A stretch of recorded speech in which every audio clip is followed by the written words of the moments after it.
the roundtables. What stood out for you? Well, there's this particular story. You have covered it before. The relocation of Luzira prison. Yesterday, it was presented to Parliament and was open to discussion.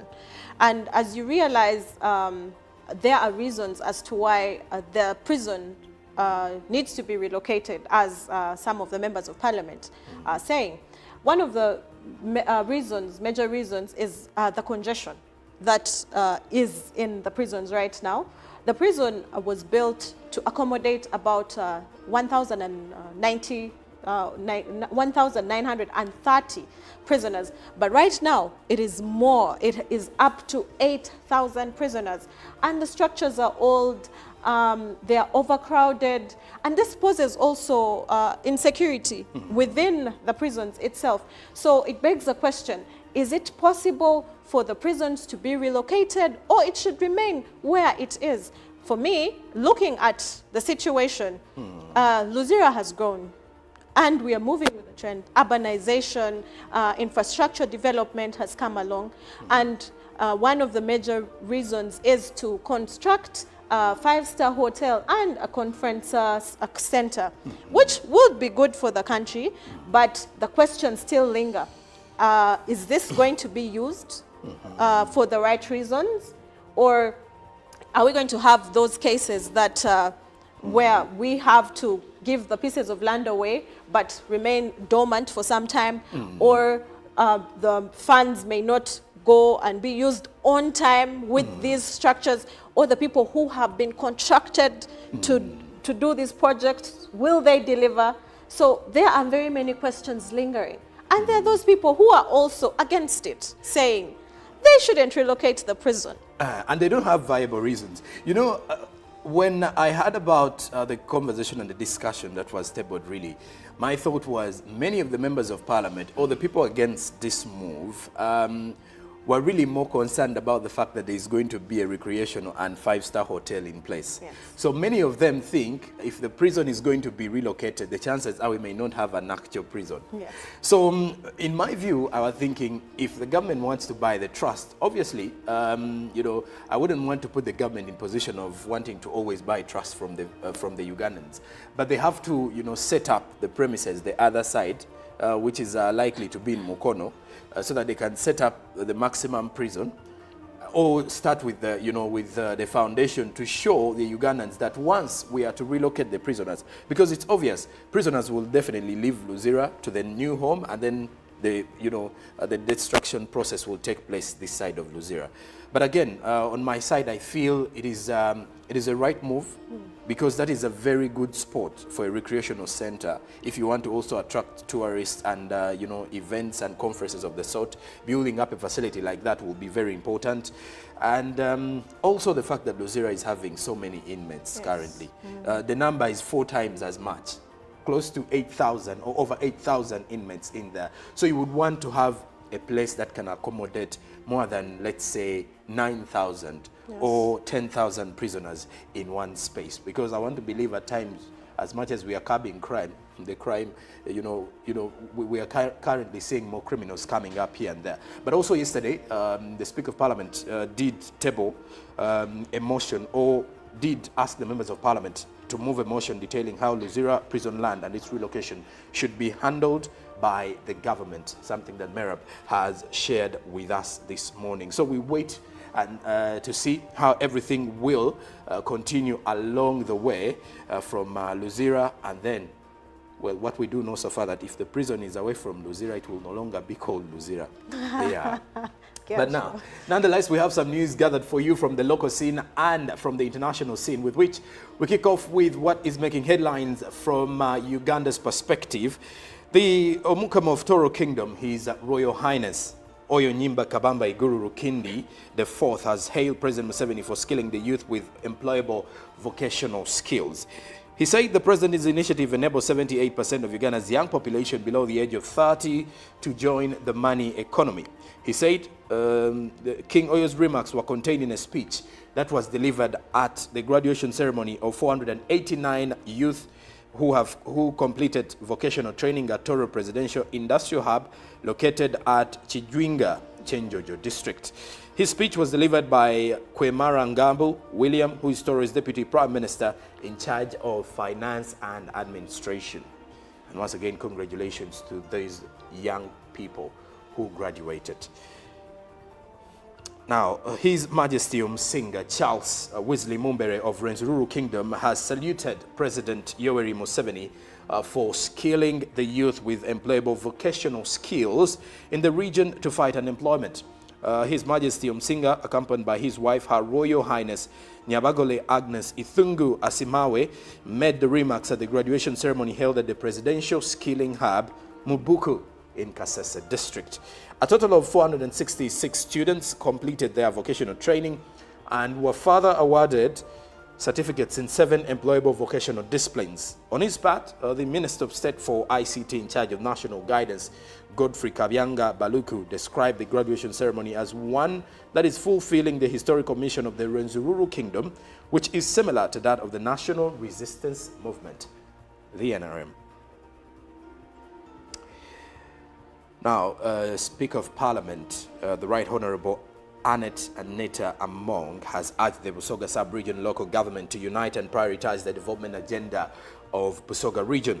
The Speaker was officiating at the capacity building training for the Busoga local government that was organized by the Parliamentary Commission in Kampala. The 2-day capacity building training for the Busoga local government is to enhance leaders' capacity in managing the areas of effectiveness. This engagement also seeks to find solutions on how leaders can work together in solving challenges faced by the Busoga region. Captain Mike Mukula outlined challenges faced by Busoga sub-region that called for this urgent capacity building initiative. Speaker to Parliament, Right Honourable Anita Among, while engaging with the leadership, cited the need of unity in order to develop Busoga sub-region. And now lastly, from the local scene, government is set to revise the Uganda Road Fund Amendment Bill 2024 after Parliament had advanced its scrutiny. The Minister for Works and Transport, Katumba Wamala, requested Parliament to consider withdrawing the bill in order to form its way forward. Beg your pardon. Now, the move is not far from the status of the report of the Parliamentary Committee that had asked the House to reject the new bill in its entirety. The controversy arose after the House was notified that the Uganda Road Fund capitalization is derived from the Consolidated Fund, unlike its other obligations. And well, that is it from the local scene. Merab is here with me to take us away from Uganda and see what is making headlines from the international world. Well, over to the international scene, we go straight to Spain, where the Prime Minister holds public duties as wife faces inquiry. Spanish Prime Minister Pedro Sanchez has suspended public duties to stop and reflect on whether to remain in the job after a court opened a preliminary inquiry into his wife. In a statement, the Spanish minister said he urgently needed to decide whether I should continue to lead the government or renounce his honor. The court said it was responding to corruption claims against Begona Gomez. Mr. Sanchez's wife said Mr. Sanchez said his wife would defend her honor and work with the judiciary. The complaint against Begona Gomez was raised by anti-corruption campaigners Manos Limpias, Clean Hands, who have taken part in a number of high-profile court cases in recent years and are led by a man linked to the far right. The Spanish Prime Minister said he would make a decision on his future before the media on Monday, on 29th April, after reflecting whether it was worth remaining in office despite the mud that the right and far right were trying to turn politics into. Now, moving over to the Ukraine, the US recently sent long-range missiles to help Kiev. Ukraine has begun using long-range ballistic missiles recently provided by the US against invading Russian forces. American officials have confirmed the weapons were part of the $300 million US, 240 pounds aid package approved by the US President Joe Biden in March, and they arrived this month. They have already been used at least once to strike Russian targets in occupied Crimea, US media reports. Mr. Biden has now signed a new $61 billion package of aid for Ukraine. The US previously supplied Ukraine with a mid-range version of the Army Tactical Missile System, the ATACMS, but had been reluctant to send anything more powerful, partly over concerns about compromising US military readiness. And in Germany, Germany detains alleged Nigerian mafia members. German police have arrested 11 Nigerian men suspected of being in a mafia group who orchestrated large-scale dating scams. The Black X gang was involved in multiple areas of criminal activity globally. Bavarian police said in a statement. In Germany, the organization focuses on romance scams and money laundering, the force added. The statement said using false identities, the fraudsters, for example, signaled their intentions to marry in a course of further contact, repeatedly demanded money under various pretexts. Globally, the gang's main areas of operations were human trafficking, fraud, money laundering, prostitution, and drug trafficking. The arrested suspects all hold Nigerian citizenships and are aged between 29 and 53. They were detained on Tuesday in raids across the region of Bavaria following a police probe that lasted more than 2 years. And that has been it for our international news. And well, now we look at the front pages of our papers, first from Uganda and then across the East African region. In Uganda, the New Vision is highlighting how General Muhoozi celebrated his 50th birthday. Read about more of the same. Now, there's also a deadline for the days to census, May 2024, 14 days to go for the population census. And then Mumbere hails Museveni on skilling. A pictorial of the Mumbere at the front page of the New Vision today is highlighted. Then holiday coaching, schools to lose licenses if they continue with the cause. Experts warn against academic overload of the students. Very interesting report in there. Now, you can as well find more of the other details in today's New Vision. It's Thursday, the 25th of April. Now, we look at what the Daily Monitor is highlighting. Parent sues school for expelling pregnant girl. Interesting report. Find about that in the Daily Monitor, as a parent who says his daughter in primary 4 was expelled after being found pregnant during a mandatory testing exercise at a learning institution. She has gone to the High Court, claiming infringement of the girl's privacy, among others. He's also seeking general damages to be awarded to him and the daughter. Interesting report. Then how Uganda scientists are fighting malaria. Find more about it in today's Daily Monitor. Then DM Today, music dance is how we keep our marriage lively. Read about that interesting report and how you can maybe copy and emulate a thing or two. Then in the other news, Ugandans living in 38 countries to vote in 2026. And of course, the roadmap to 2026 is already gearing up. How National Physical Development Plan will work. More details of the same in today's Daily Monitor. Then government probe reveals causes of school fires. A highlight of quite a number of incidents that are leading to the school fires, especially in schools, in boarding schools. Then regional poor structure forces pupils to DRC schools. Which area is that? Then leaders seek more funding to repair roads. Which leaders, which region, which district is in question. More of the details in today's Daily Monitor. Now we cross the borders to Kenya. In the top headlines at the front page of the Daily Nation is Yatani questioned over loss of 8.2 billion Kenyan shillings.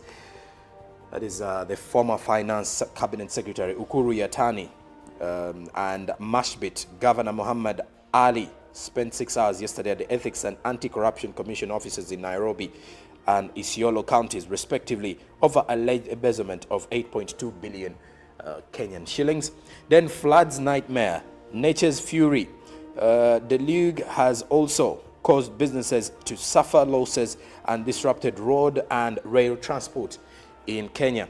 Then when you look at the highlights within the SEM, in between the lines, more than 10 people have lost their lives in the last 3 days following heavy rains in Nairobi and its surroundings. And raging waters have swept away bridges and destroyed people's homes and property while marooning entire estates. President Ruto has directed formation of a multi-agency team as Mio Chief Odinga wants floods declared a national disaster. Then Somalia Prime Minister, we've lifted barriers to foreign investment. Then in the health perspective, counties start sacking doctors. Why is that so? As the doctors in Kenya continue with their strike, by the way. Then scandal, fake fertilizer, farm questions, hasty compensation plan. Details to proceed in today's Daily Nation. Now, lastly, from our press review this morning is the Citizen newspaper from Tanzania. TBL, IFC Finance Pact, a boon for farmers. Then the Business Week, trade, AGOA and AICFTA to ensure US access until 2041. Then there's a bigger headline, how 1.88 trillion Tanzanian shillings energy budget will be expended. Then President Samia says, let us preserve union documents for future generations. Will that be possible? More of the details in today's Citizen. Then domestic violence against men on the rise. A report that is coming in from Tanzania. Domestic violence against men on the rise. That is it from our press review this morning, or from our dailies that you can easily go through and read more stories. Now, after the break, when we do return, we have a huge conversation rotating around corruption, because there is a new plan that will see primary schools have anti-corruption lessons in their syllabus. Please note, all primary schools in the country. Is that a right move, or has it even been delayed? Conversations with me and Merab, and of course you, our viewer, with an opinion and a view of the same. We will be highly expecting the same from you. But as of now, it is Thursday. As we're throwing back, our inspirational song is coming in from Jose Chameleon. The title of the song is Sweet Mama. Have a blast with this one. We'll be right back. Live from UPC Studios in Kampala, this is Good Morning Uganda.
In case you don't have a, let's say you've lost your phone, you know, you can easily call someone if at all you have their numbers, you know, stored in your phone. Just last week there was a colleague of mine whose phone got issues, and he only has one. So after the phone got issues, he was not, you know, accessible for about 3 days. Why? Because he had only one phone. He didn't have a spare phone somewhere, and we almost reported the case at the police.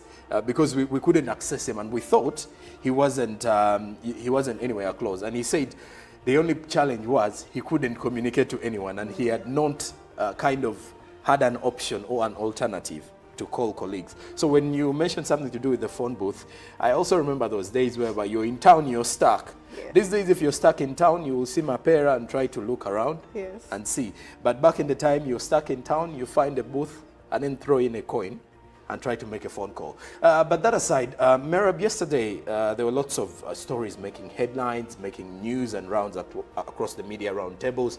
What stood out for you? Well, there's this particular story. You have covered it before. The relocation of Luzira prison. Yesterday it was presented to Parliament and was open to discussion.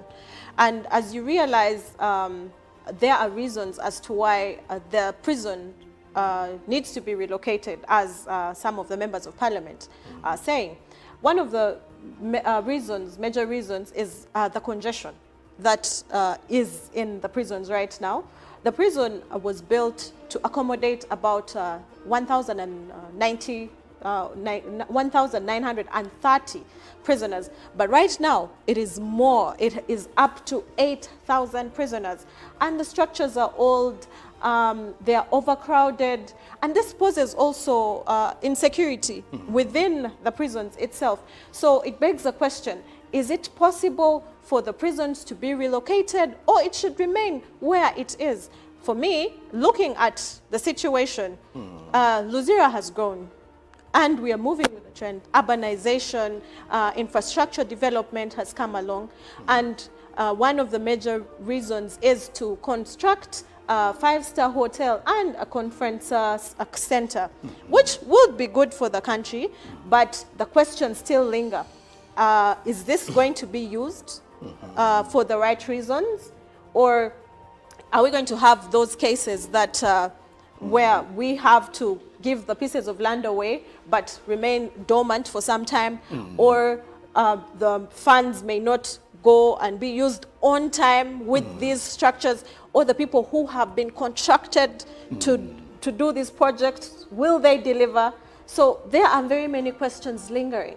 And there are those people who are also against it, saying they shouldn't relocate the prison. And they don't have viable reasons. You know, when I heard about the conversation and the discussion that was tabled, really, my thought was many of the members of Parliament, or the people against this move, were really more concerned about the fact that there is going to be a recreational and five-star hotel in place. Yes. So many of them think if the prison is going to be relocated, the chances are we may not have an actual prison. Yes. So in my view, I was thinking if the government wants to buy the trust, obviously, you know, I wouldn't want to put the government in position of wanting to always buy trust from the Ugandans.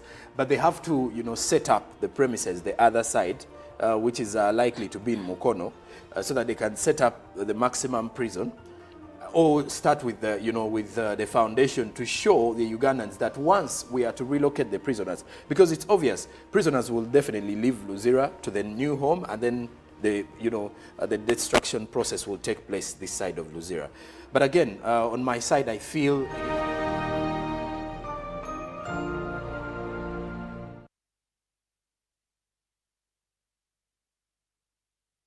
All right, good morning once again, and many thanks for joining us, and welcome along to our newsreel this morning. I and Merab will be having a conversation that you will be part of course, because it's a national concern in the same regard. Because when we talk matters corruption, like I did mention before we went in for a break, it is something that affects all of us as a country. It is something that many of us have high interest in.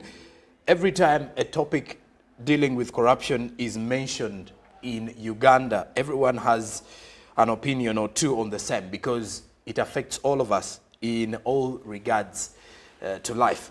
Well, there is a new suggestion that is coming up, because primary schools are to start lessons against corruption, according to the government. The government, through the Directorate of Ethics and Integrity, that is the DEI, has said that all primary schools should have anti-corruption lessons added to their syllabus. The move aims at fighting corruption from the grassroots. And a report detailed from a review of the United Nations Convention Against Corruption in Kampala that was held, the Commissioner for Communications and Information at the Directorate of Ethics and Integrity, that is Nicholas Abola, said that the Directorate is now focusing on building the characters of young people so that they are not tempted to indulge in corruption. And well, to you, our dear viewer, we are asking, do you think it is the right cause we are on? did we take time? Has it been long overdue, if that is the right word to use? You can share your thoughts on our WhatsApp number that you're seeing on your screen. And then also continue the conversation on the X app with the hashtag UBCGMU. And then that is at UBC TV Uganda on X. We can have more conversations of the same, but looking deeper into understanding how corruption affects us as a country, how we can deal with it, how have we been dealing with these corruption cases in the country, and also not to forget, in the past, what are some of the predominant corruption cases that we've been having within the country that have made rounds all over the country. I do want to believe that you as a viewer have some of those, but I and Merab are going to remind you of some of the other incidents that have been occurring in the country that have sparked criticism against misuse of public funds and the like. Merab, corruption. When we speak corruption, you know, I rarely don't want to ask people what corruption entails, but just a simple breakdown of it, as much as we are going to be having this, because at the start or at the grassroots, these students, these pupils are going to be taught what corruption is. Is it what we think it is as misuse of public funds, or it goes way beyond that? Well, it goes way beyond that.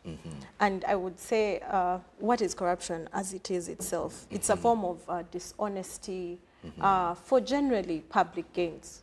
Okay. I mean, personal gains for an individual. You're being selfish and taking funds that are meant to do other things into your own, you know, your own account, and doing things that will benefit you personally.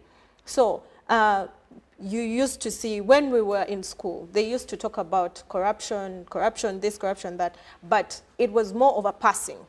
We were taught about it, but never, the emphasis was never there. So it is important for it to be put into the curriculum, because as children grow up, they need to know how bad it is and how it can affect our societies. They need to know the values, and most importantly, they need to know how funds are supposed to be used, especially for those who intend to grow up and get into public office. Yes. Growing up, they tell you the things they tell you in school. Abstinence, the ABCs, those things. So you grow up knowing those things are bad. Those are practices you shouldn't engage in. So it is okay for this to be incorporated into the curriculums, because children will grow up knowing this vice, this is a vice, that is terrible, and the consequences are long term. So it is important for them to acquire this knowledge and for it to be incorporated into the curriculum. Well, of course, we're looking at this, that the government is working, of course, with the Education Ministry in the formulation of the recent changes in the curriculum for primary and secondary schools. And speaking of anti-corruption lessons, one of the most important one is teaching the young students or pupils integrity. Something that is very important. As we speak of integrity, by the way, how you deal, how you relate, how you handle yourself in public, how much, you know, how much effort the schools have to put in regards to preparing the future citizens. As much as we say the future belongs to those who are prepared, but during our childhood we were told we are the future leaders. Some of us are not leaders. There are those who are already leading in the long run, but it is something that started way back from school. Because a leader today, I want to believe, is someone who was either a prefect, maybe in school, a class monitor. Okay, you had some leadership element in you right from the get-go.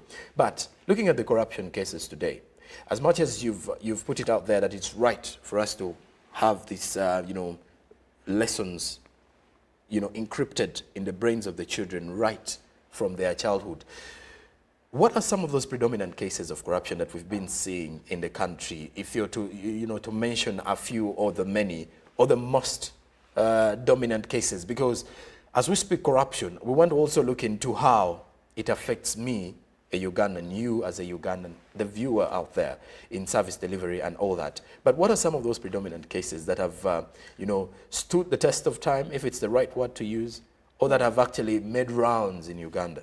Yeah. There have been several corruption cases in our country. The most recent one was the Mabati scandal, where, of course, the iron sheets were taken by certain individuals for their own personal gains. And, of course, this iron sheets were meant for vulnerable people in Karamoja, you know, and them taking this away from them is, for their own reasons, is something that was inhumane in a way, because these are people who needed these iron sheets. They are living in dire conditions that are very harsh, and government comes in to lend a helping hand and see how best they can help them. But for the corrupt, they decided, you know, let me take this for my own personal gain. And another one was COVID time, the OPM scandal. Several officers were involved in mishandling of the funds that were meant for relief for the people who had been affected by COVID. Generally, you see there's, it's more of personal gains for them. And also we had the Kazinda case, of course, misappropriation of funds as well. And we also had the Gavi funds, the Chogam fund. So there have been a series of different cases of corruption. And this definitely affects individuals that are meant to have these services for them. Okay. Yes. And of course, when you look at some of those cases, if you remember so well, there was also a very predominant one about 10 years ago in regards to the Katosi Road. Yes. That was also something that rocked the news in Uganda. That road that was supposed to have close to 4 lanes, 2 on each side, now only has a lane each. So when you look at that situation, those are some of the cases of corruption that we've had that have rocked. But of course, there are continuous cases of corruption. The anti-corruption unit in Uganda is also working hard to identify all the culprits in corruption cases of bribery, to put it in that way. Well, when we talk about corruption, let's get back to the students and this report. During election time, many of, election time in schools, prefects and student leaders, we've seen many of these pupils and even students in secondary trying to bribe their fellows to vote for them by giving them sweets. Now, this is also an element of young corruption being encrypted, because it's like the fact that you're buying favor from someone, it may not directly imply that you're being corrupt, but it's giving us a future trajectory of how things may turn out if you get into the bigger offices. Now, how do we deal with such circumstances as a country? Should the parents be engaged? Should further stakeholders be engaged? The teachers? How do we help the young people and society to curb corruption? Of course, when you look at the fact that kids in school nowadays will have to ask for favors or have to bribe their way, it's already a form of corruption in its sense. Well, this is of recent, but way back when, it wasn't as much as it is now, because you would use your words. And people nowadays expect, especially even with our electoral system, the voters themselves, they have an anthem they sing, no money, no vote. So you find you have to buy your way into office. So it is something that is so deep-rooted, not only at schools, but at homes, in the society itself. But there are things that need to be done better. Even as parents, as individuals, we should keep letting them know that these are vices that we shouldn't engage in, because it starts from the grassroots. These habits grow and grow and grow. So if this is incorporated into the education system, if it is preached against from the grassroots, then it will be an easier way of curbing it down, of curbing down the practice, than encouraging it, than putting it at the back burner, than letting students get to find out on their own, or leaving the responsibility to their parents or their caretakers. So it is important for the school system to actually incorporate this into the curriculum, because it will help our future leaders, especially with our service delivery. You know, it's affected in a very, very terrible way. So it is key that this should be actually put into the system. Well, it is really key. Merab, let's look into the past efforts that Uganda has actually been, doing to curb corruption. Because when you look at this, this is also going to be an effort of its own. This is going to be a move of its own where Uganda is, stepping up against corruption tendencies. The question, however, is how effective have the past been, efforts been? But looking back, it's even a Thursday. Throwing back to some of those efforts and the current measures that the government is doing, what are some of those efforts that have been laid on board by the government, the anti-corruption unit of State House? What has been put in place to put an end to corruption or to decrease some of these predominant cases? Well, there is the Anti-Corruption Act of 2009 and also the Enforcement of Leadership Code Conduct of 2002. Well, this helps with finding ways of curbing down the corruption, especially when it comes to our leaders. Leaders now have to declare their wealth, their properties, and if involved in these corruption scandals, whatever has been acquired through the corruption is definitely taken away from them for investigations to be carried out, and also the fact that they face charges, criminal charges.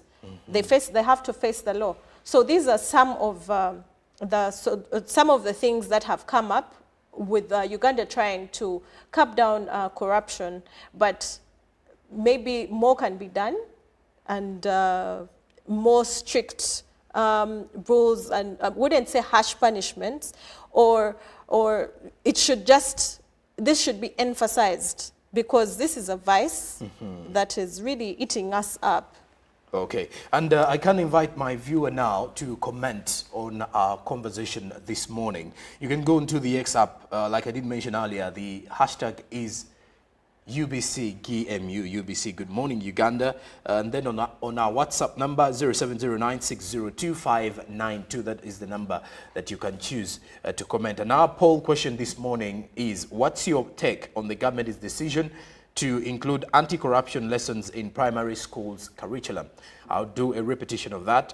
What is your take on the government's decision to include anti-corruption lessons in all primary schools curriculum? You can share your views and opinions on our X handle at UBCTV Uganda using the hashtag UBCGMU.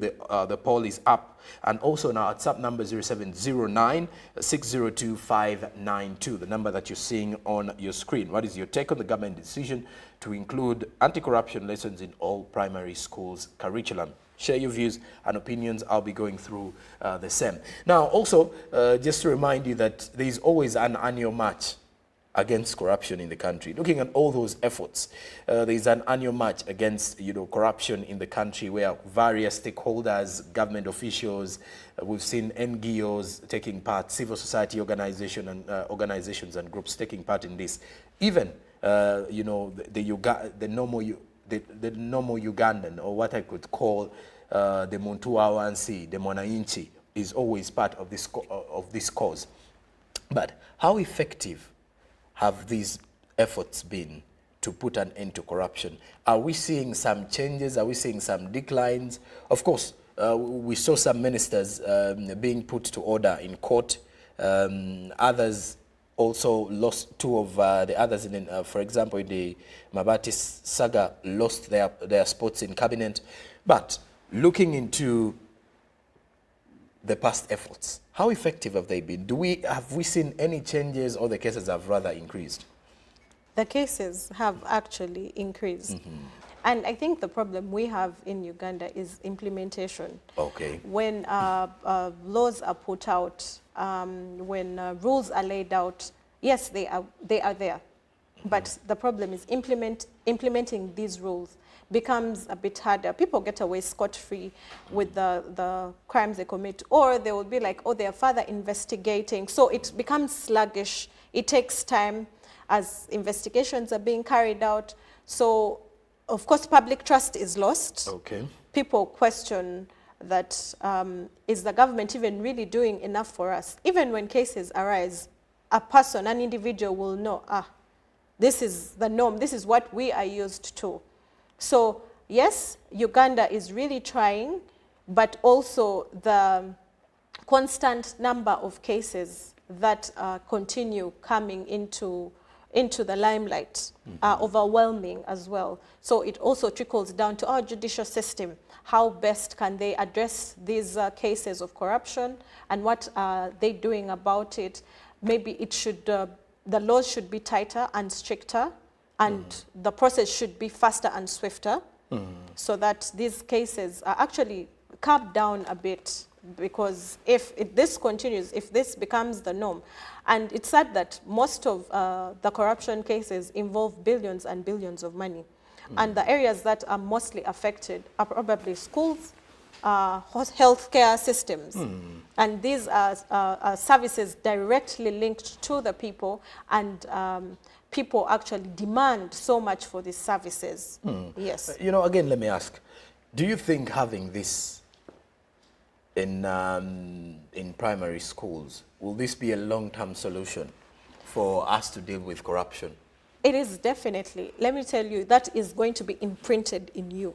This is something that is going to be sung about. It will be imprinted in you, and you will know that this is a practice that is not for individuals, for the country itself. So it is important for these children to know that this is bad. Okay. Yes, and how bad it can affect them and the future generation to come. So they will have to definitely encourage these kids to know that this practice is something that they need to really dig deep into, and they should have broader and wider knowledge about it. And there are different ways, of course, that this can help in fostering the corruption of children not being, having part of the corruption. Yeah, part of the corruption. The formation of clubs, like the ministry had said, where you have these clubs that teach about corruption, how bad it is, and also patriotic movements within schools. Yes, within schools. This actually helps, will play a pivotal role in curbing down this vice and practice. Well, for most of us who have been through quite a number of schools, you get to realize that there have been all these messages in schools. The PSA cards within, that was the presidential initiative that was also tackling spread of AIDS and everything, and how we can deal with the same. Then there have been signs that teach about abstinence, the ABC that you mentioned, how to deal with, straight talk. We've seen all these clubs, PSA clubs, we've seen patriotism clubs within schools. So at the get-go, most of the things that have been encrypted in the brains and in the minds of these young ones have made us who we are today. Because at the time when you study certain things from childhood, it never leaves your mind. It is very difficult when you're studying certain things, or when you get to learn certain things while you're growing or while you're a grown-up. Mindset change starting from childhood is always important. Now, according to the spokesperson of the Ministry of Education and Sports, Dennis Mujimba, revealed that the new curriculum, which was introduced in 2020, also involves several aspects of life, with the fight against corruption incorporated. So when we talk about aspects in life, all of this is part of everything that is attached to the topic of discussion that we are having. So, to you, our dear viewer, you can share your views and opinion on our topic this morning so that we can have a further conversation of the same. I have some views coming through on our WhatsApp. This one says, good morning. The syllabus on corruption is good, but the top management interest to end is key.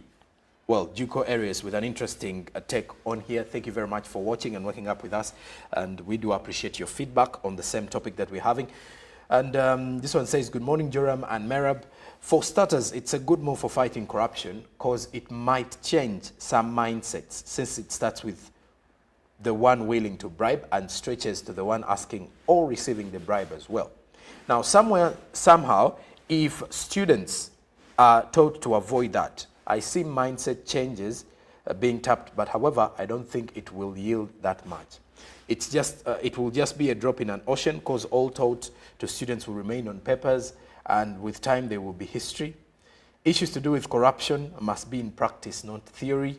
All we need is see government handling the issue with an iron hand, starting from its ministries, bodies, organizations, the workers, etc. Not just creating other offices in the name of fighting corruption, but let's see victims brought to book regardless of who they are.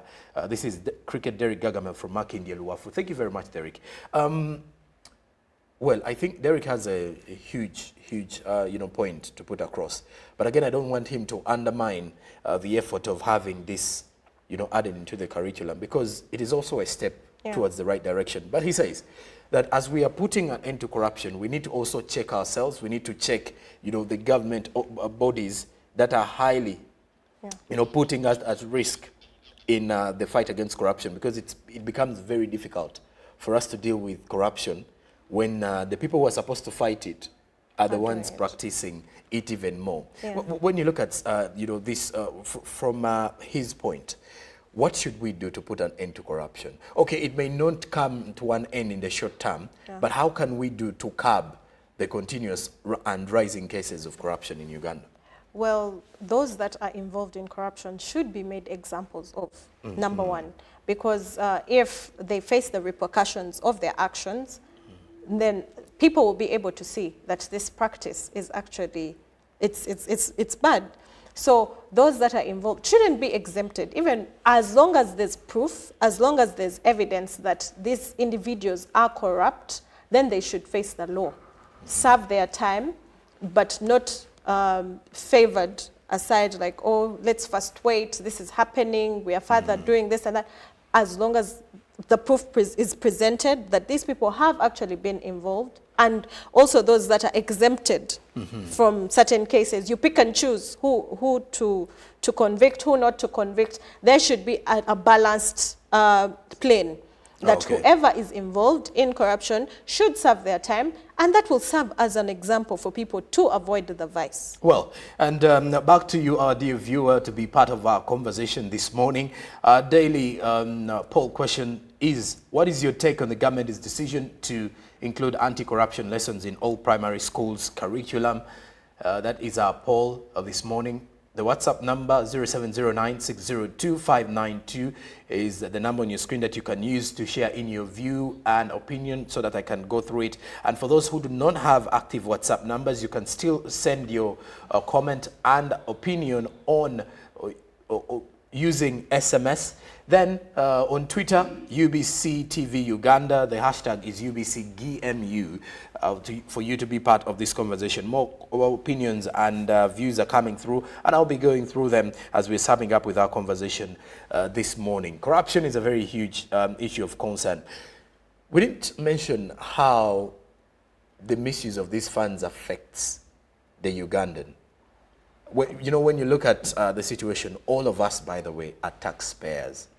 Even the babies who have not started working, as long as they are able to access a given service, the fee the parent is paying is an indirect tax being paid by this baby. So that clearly shows you all Ugandans are paying the taxes. And the taxes that we pay for are the same taxes that end up either being misused in the long run, which of course includes some grafts and here, some grants rather here and there, and then also an inclusion of the loans that we take as a country. But looking at how these corruption cases or corruption itself is a damage to society, how does it affect us? Of course, number one, the economic loss and inefficiencies that it comes with, the poor service delivery to the people, and then the economic and political legitimacy. The people will eventually doubt you. The leaders that are corrupt and distorted standards and inequality, and you would see that the classes will break down. There will be people that are doing so well for themselves, while there are others that are really down and under suffering. Then the human rights violation, that also comes with it. Like corruption comes with human rights violation. And then we have, then environmental damage, the favors that come in from because corruption comes in very many forms and different ways.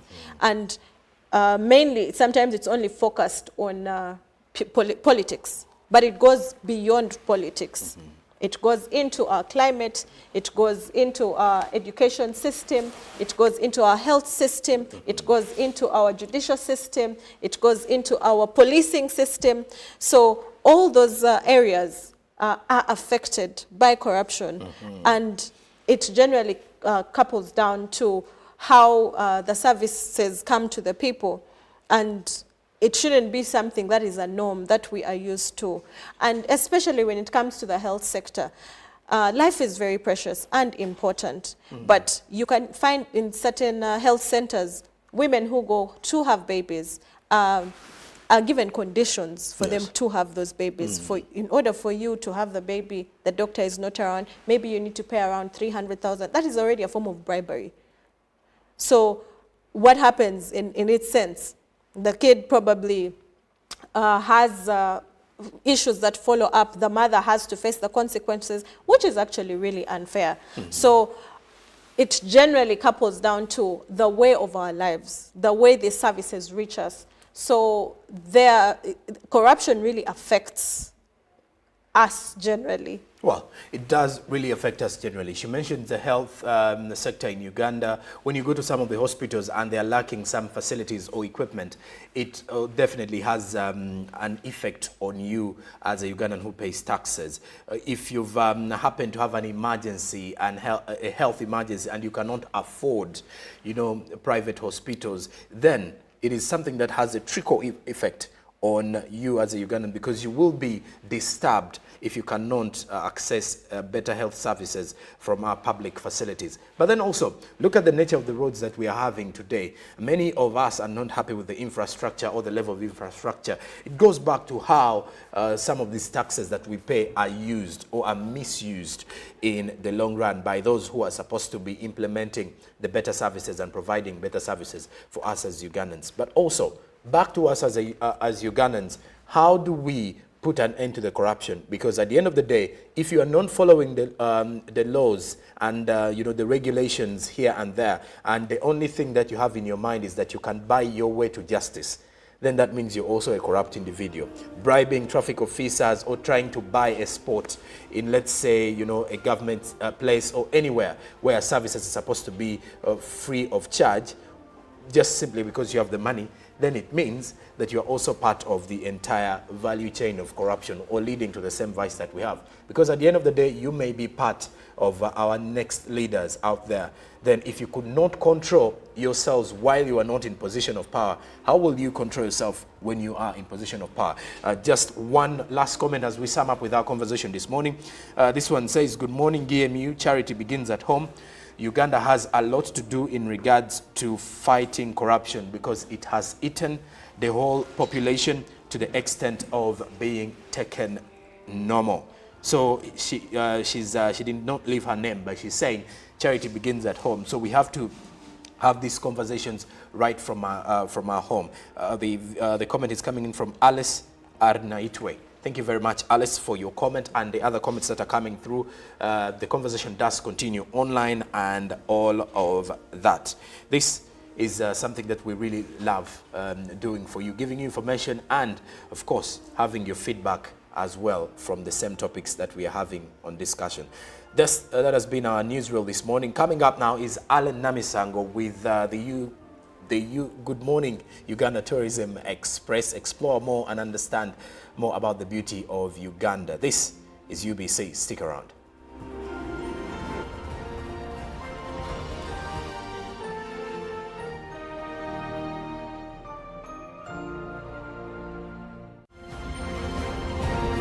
Live from UBC Studios in Kampala, this is Good Morning Uganda. Pick of the day on UBC.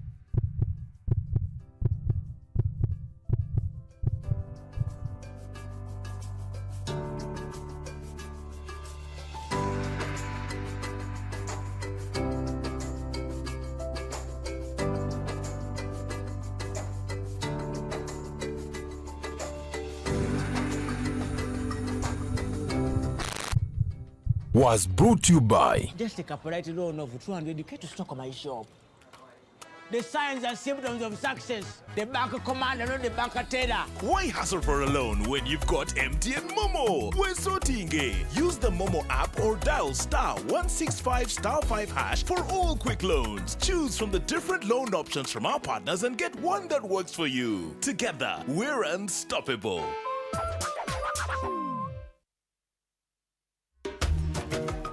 Mukoke Fish Farmers Association tuli balunzi ba byananda ebyebika ebisatu omuli Miracap, tilapia oba engege ni catfish tetwete male.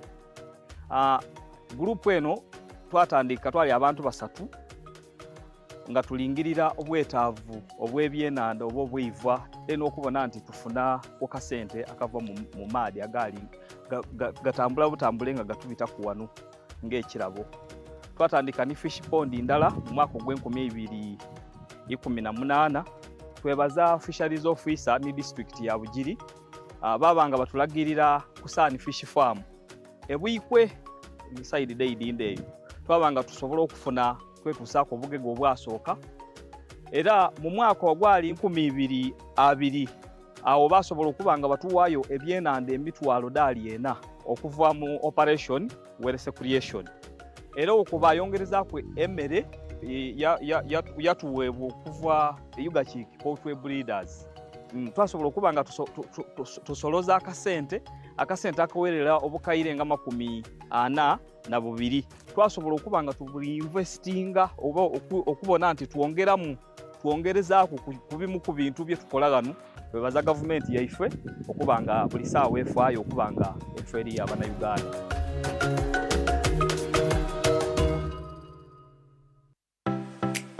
UBC is the national public broadcaster. We educate, inform, entertain, and inspire our audiences.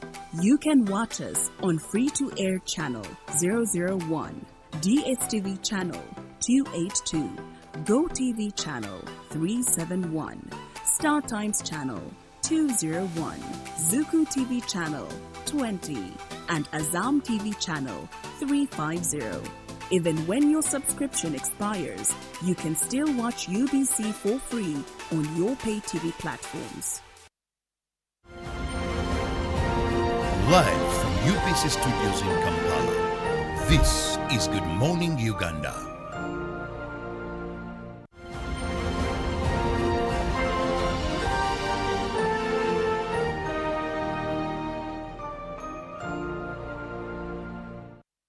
Yes, you are most welcome to Sempire Hot Springs once again. And as I told you that Sempire Hot Springs are gender sensitive, we started our views and walks from the male hot spring. Now we're ending up here. This is the magnificent female hot springs. You can see, most beautiful, none of this kind in this country other than Semuliki National Park. So when you hear, I told you that the male's hot spring, the other side is extremely very hot.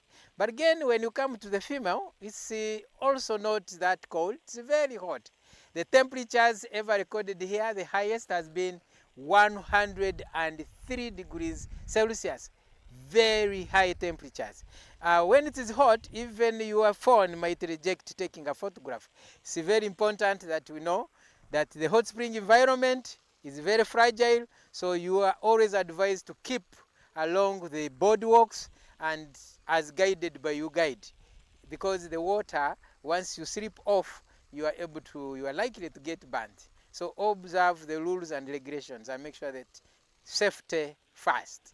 As I told you, the other side, when the Bamaga were moving around trying to look for Bitente, who is the person traditionally who disappeared from the site of the male, and this side, the wife of Bitente, called Nansimbi, went looking for his husband, and the husband disappeared.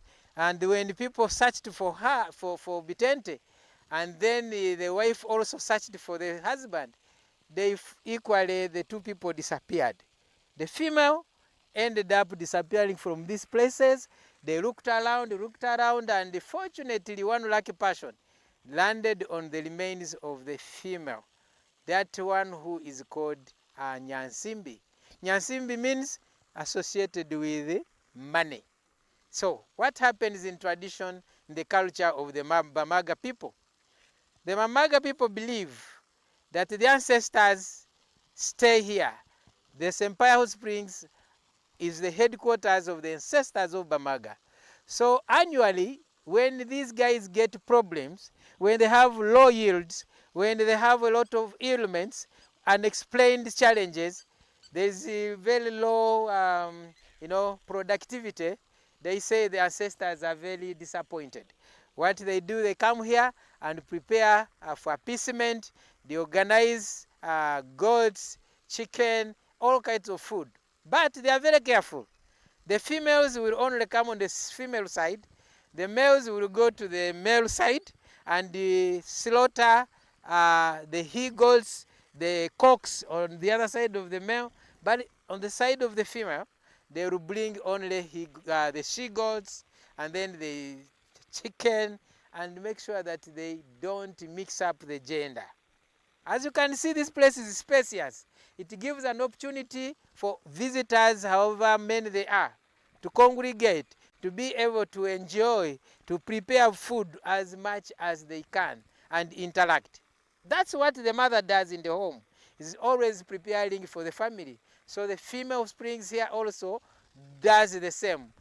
You are able to prepare your food, interact, even be able to touch the water, which you cannot do at the male hot spring. So the Bamaga do carry out an annual event of appeasing to their ancestors by making sacrifices. And after making sacrifices, the barren women will be able to produce very well, the yields will increase, all the family problems traditionally will disappear. So as Uganda Wealth Authority, we believe in people's culture, we promote cultural tourism, and we have supported the Bamaga to always go through their rituals. And please, I request the Ugandans that this is the only site in this country where you can do all these things and visit. Besides that, this water is very, very curative. It is a healing center naturally, where you can be able to come even if you have malaria. Please, we don't tell you that we only come here to treat malaria. First go for treatment, but then to remove the remains of the drugs, you come here. Because you are going to sweat and your body will be so nice. Very free massage. And you will also prepare free natural food from here. You boil eggs, there's salt in it. You boil ruombo, we have Sempaya ruombo, where you only organize your food, immerse it in the hot water. It's ready for you. Meat, chicken, 1 hour. By the time you come back from your activities, everything is wow, well cooked, nice aroma. Please come and enjoy this as Ugandans. You're most welcome to the Female Springs. As we come to the end of our journey through Semuliki National Park, and particularly Sempaya Hot Springs, we are left in awe of the natural wonders that are here. The place is so much endowed in beautiful landscape, the hot springs, the nature, the green lush, like everything is super amazing. And it is one place that is calling you. It is becoming several tourists from different parts of the world. However, it is interesting to know that the numbers of tourists coming into this country, say in a year, if you get like 30,000 tourists to the park, we have at least 90% of these tourists being the East African residents. So that is amazing that we, the East Africans and Ugandans, we are embracing the gift that we have in the country. So if you're this one Ugandan who has not yet embraced exploring Uganda, I don't know what you're waiting for, because it is this perfect time when tourism is so much booming and also growing at a very fast rate that you need to embrace such activities and travel around Uganda, explore the beautiful parks that we have, and come to Sempaya Hot Springs. I am Irene Allen Amisang. This is the GMTV Express. Catch you tomorrow.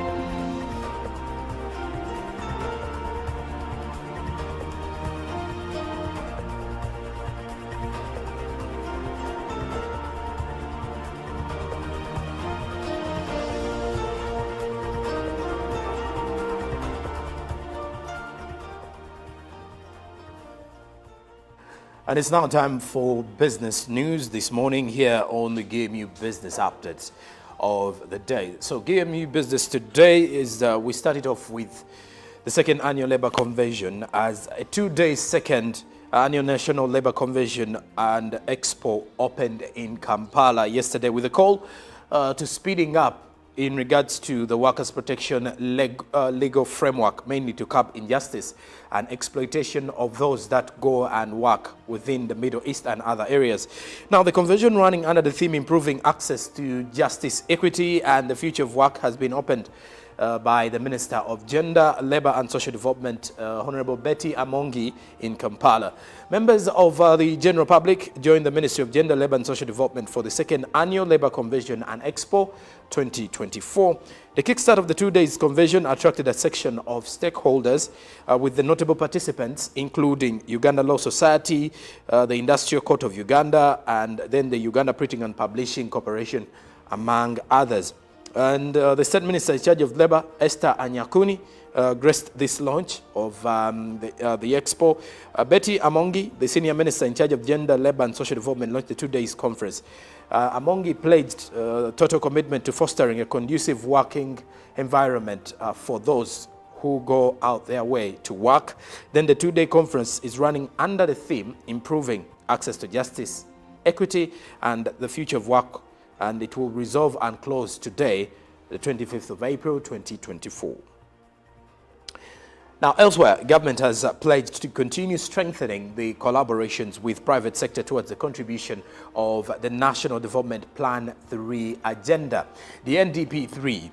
Now, the Permanent Secretary, Ministry of Gender and Labour Social Development, David Chibenge, who was represented by Michael Oyat, officiating at the pitching demo day event of the Building Sustainable Social Enterprises in NGO's project, has highlighted something that is very important. Now, Gizi's Civil Society in Uganda support program in partnership with Capital Solutions Limited has been having a 13-month project dubbed Building Sustainable Social Enterprises for NGOs, which is confounded by the European Council, rather the European Union and the German Federal Ministry of Economic Cooperation and Development. Then also, the Capital Solutions, still with this same report, has been an implementing partner for this project and has been responsible to ensuring that these NGOs create a social enterprise arm. Now, when you look at this project has been building the capacity of 10 selected non-government organizations from 4 regions in Uganda that needed tailored capacity development in building social enterprises with the aim of improving their financial sustainability. Now, away from that, we talk matters import substitution, because local manufacturers with investments of over $300,000 stand a chance of benefiting from tax incentives and free land from Namamve Industrial Park. The State Minister for Investment and Privatization, Honourable Evelyn Anite, encouraged local investors to embrace manufacturing in order to complement government's efforts in economic development and further giving room for employment creation. Honourable Evelyn Anite said this during her visit at Wazuri, a locally established chlorine manufacturing plant in Uganda. The process of manufacturing chlorine is ongoing and it's being done by Ugandan scientists that are employed at Wazuri. Now, the production of this detergent is an import substitution strategy for our dear motherland. Then also, such an undertaking stands a chance of benefiting from tax incentives, a challenge many local manufacturers need to step up for. Then the investment is also worth 5.5 billion Ugandan shillings, with possibilities of having the investment expanded to up to over 10 billion Ugandan shillings in the long run. Now, lastly, from the world of business, we look at what the World Bank is having as a team of the World Bank in the Eastern area, conducting a review of the ongoing infrastructure projects under its $360 million funding for urban local governments. According to Stephen Ajalu, a senior urban specialist with the World Bank, the week-long inspection across the municipalities is intended to verify the progress of civil works before to the programme's completion in the month of June. The team is inspecting roads in Moroto, Mbale, Tororo, Busia, Kamuli and Lugazi, among other metropolitan authorities. The World Bank has stated that all projects funded by its 1.4 trillion Ugandan shillings checkbook for regional cities, as well as municipal roads, must be finished within the next 8 weeks. That is within the next 2 months, obviously. And other objectives of the World Bank's mission include reviewing work budget and financial releases. Then there is also fund utilization and potential hazards to the programs that are being pushed out there, as many of these particular programs are coming to an end June 30th, 2024. That is an 8 weeks time frame that was given.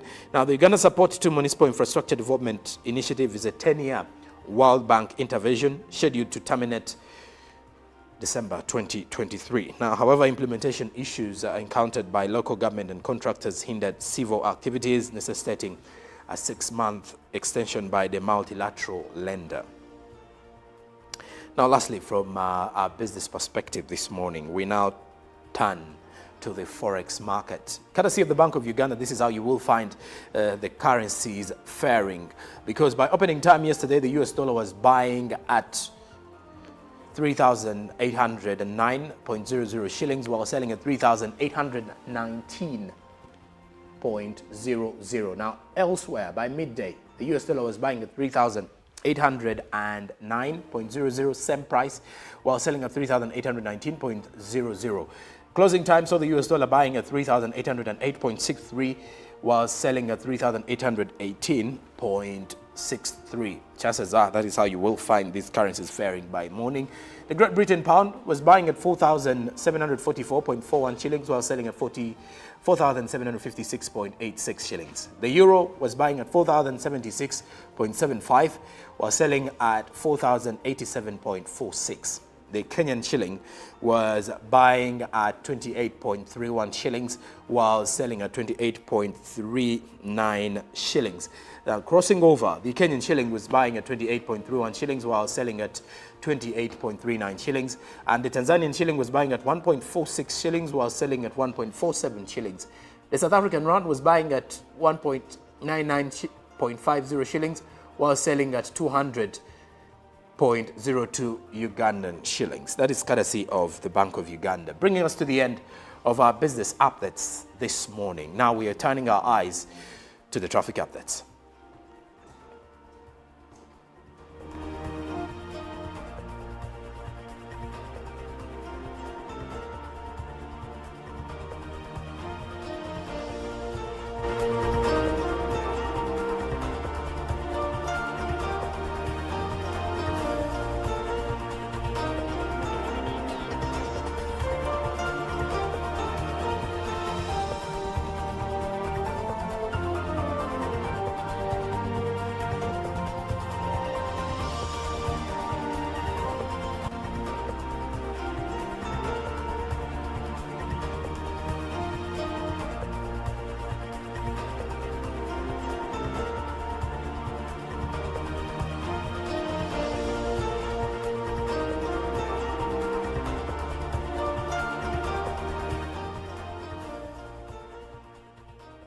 Now, with the traffic updates this morning, I'm standing in Kajansi, as you're seeing me here. For those that are trading their plight via that same route from Entebbe, Kauku, Chisubi, Chitoro, Katabi, and all the neighboring areas using the Entebbe, that is the Kampala-Entebbe road. Now, from Kajansi Market, you get to realize that there is some bit of traffic holdup around there, according to what the maps are showing. Now, crossing over the flyover, you get to realize that there will be some smooth traffic flow that is at Kajansi, from the Total Energies Kajansi service station past the flyover, and then moving along with the Rehoboth Hotel and Apartments Uganda. So from there, you might not experience any sort of traffic. It is a smooth ride that you can experience from Kajansi past Rueza, but then around the Nebalami Mayanja junction, that is close to the fresh cuts, you get to realize that there is a little bit of traffic holdup because there are some vehicles that are coming in from the Neba Mayanja route, and then they are because of the junction, and then you'll experience some hold up around there, around Fresh Cuts, Uganda Limited Reza, as you're heading to Seguku. But away from that, you will experience some smooth flow of traffic from the same, according to what we are having here, from Reza, Kumukaga, moving forward. And then the next stop that you may experience some traffic flow is around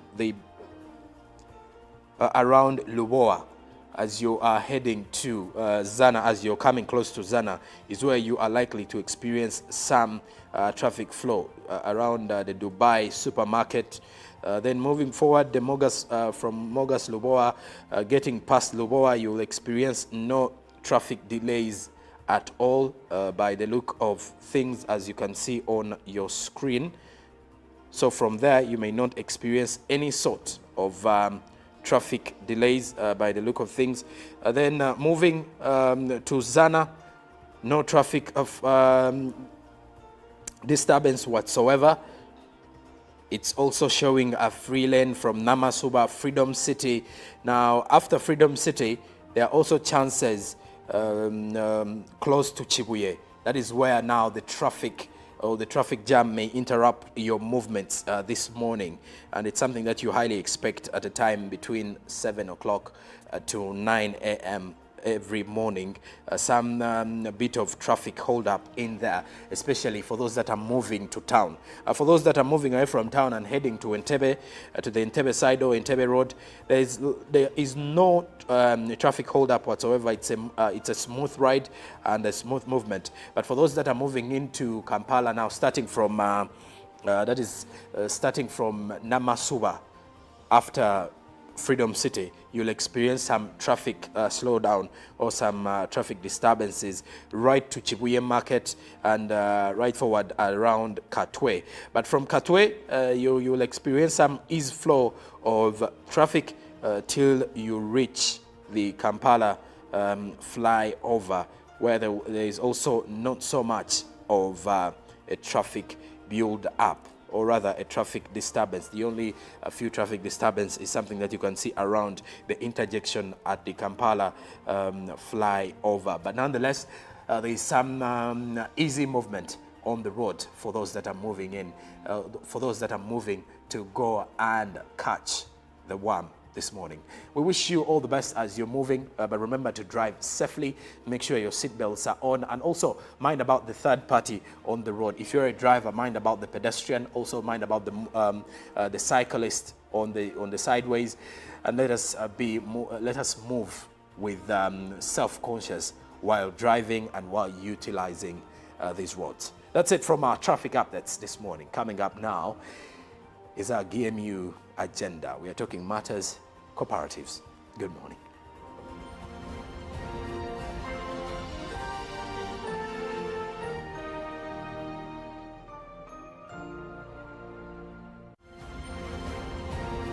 Live from UBC Studios in Kampala, this is Good Morning Uganda.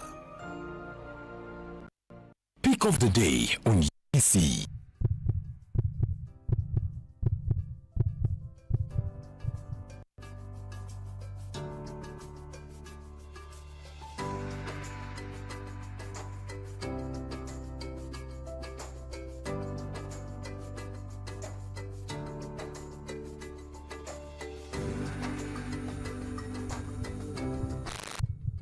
Was brought to you by Just take a polite loan of 200k to stock my shop. The signs and symptoms of success. The bank commander, not the bank trader. Why hassle for a loan when you've got MTN Momo? We're sorting it. Use the Momo app or 165*5# for all quick loans. Choose from the different loan options from our partners and get one that works for you. Together, we're unstoppable.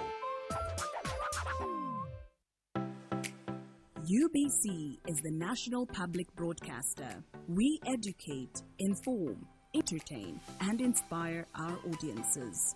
You can watch us on free-to-air channel 001, DSTV channel 282, GoTV channel 371, Star Times channel 201, Zuku TV channel 20, and Azam TV channel 350.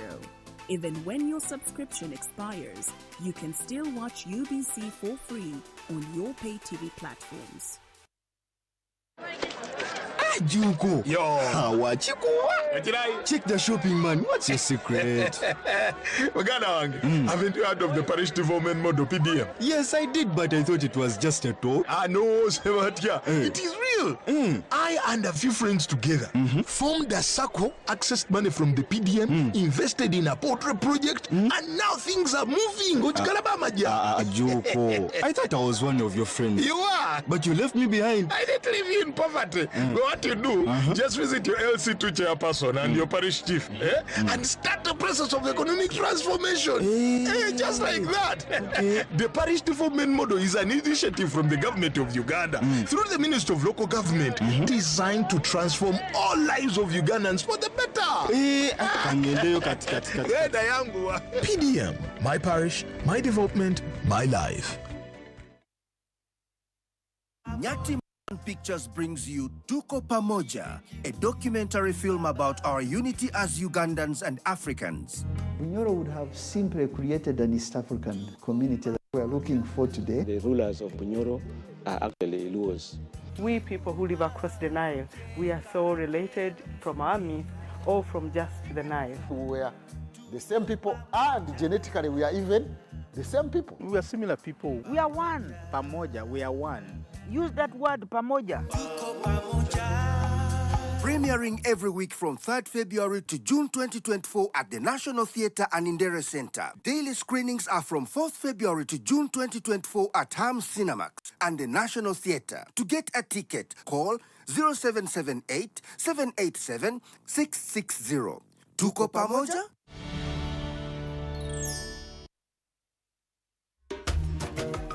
Mukoke Fish Farmers Association tuli balunzi ba byananda ebyebika ebisatu omuli Miracap, tilapia oba engege ni catfish twete male. Group eno twatandika twali abantu basatu nga tulingirira obwetaavu obwebyenanda obw'obwivwa okubona nti tufuna okasente akava mu maadi agali gatambula butambule nga gatubita ku wano ng'ekirabo. Twatandika ni fish pond ndala mu mwaka gw'e2018. Twebaza fisheries officer ni district ya Bugiri babanga batulagirira ku Sani Fish Farm ebwikwe inside day ndeyo twabanga tusobola okufuna kwetusaako obugege obwasooka era mu mwaka ogwali 2020 awo basobola okubanga batuwaayo ebyenanda emitwalo $40 okuva mu operation werese creation era okuba yongerezaako emmere yatuweebwa okuva Uganda Poultry Breeders. Twasobola okubanga tusoloza akasente akawerera obukayire nga 42. Twasobola okubanga tubuinvestinga oba okubona nti twongerezaako ku bimu ku bintu bye tukola gano. Twebaza gavumenti yaife okubanga buli saawa efaayo okubanga efeeri y'Abannayuganda.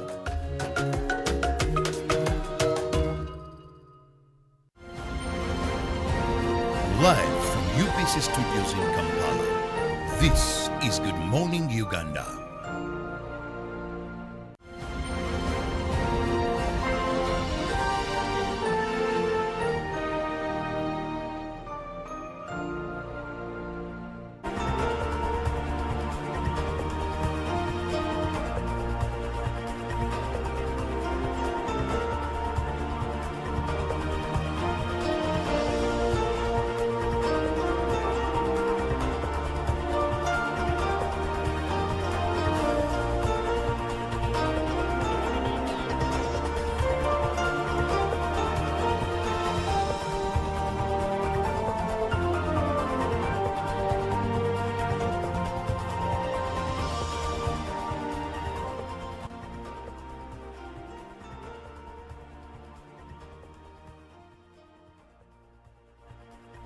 Well, it's good to have you back here watching Good Morning Uganda.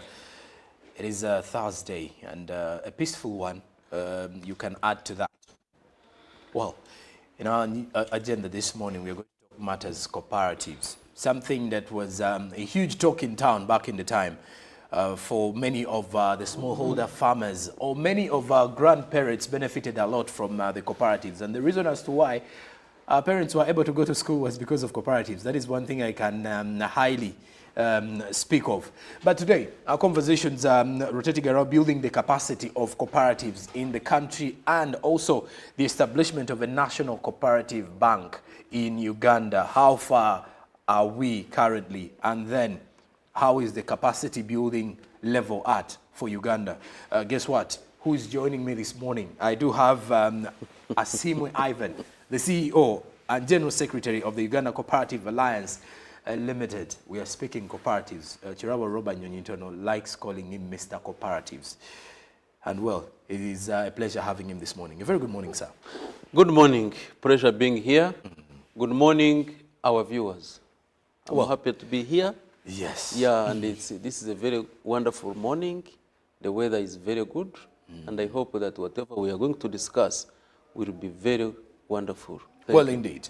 It will be very wonderful, and you, our viewer, can also be part of this conversation by, sharing with us what you think should be done in the capacity building process and also what you've benefited from a cooperative. I want to believe some of you have once been under cooperatives back in the years when they are very active, and how you benefited and what can be done to make those glory days return. Speaking of building capacity, Mr. Ivan Asimwe, what does that imply and what does that mean for those who are highly interested in the cooperative talk? Thank you so much.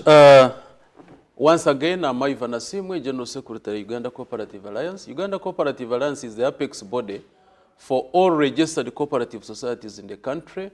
And currently we have over 50,000 registered cooperatives serving over 18 million Ugandans. Majority of these people are smallholder farmers. My father, my mother, grandmother, grandfather, we seated there in rural areas. Yes. Grazing cows, growing cotton, growing coffee, raising goats, and so forth. So these are the people we are looking at. And beyond that, we now have professionals, accountants, they have a circle. You talk of the army, Wazalendo circle, the police, Exodus circle, the lawyers, the medics, so they all now have cooperatives. However, like you have mentioned, we need to focus more on what cooperatives are and what is needed for cooperatives to perform better. The fifth principle of cooperatives, which is international, is about education, training, and information. So the framers of these principles were very careful because they knew that actually the cooperators need training, need education and information. Because not everybody in this country, moderator, understands cooperatives. Cooperatives are very unique. Yesterday I was talking to some members of parliament, and one of them told me that a cooperative is a company. And he had a very strong argument until I convinced him that actually a cooperative is not a company. A cooperative is a cooperative. And he went on to ask me that why is it that a cooperative ends up with limited, the word limited. So for them, they think that something ending up with limited implies automatically it's a company, a private limited company. Okay. I actually thought about the same. Don't you see? So this is why we need training. So these are now policymakers.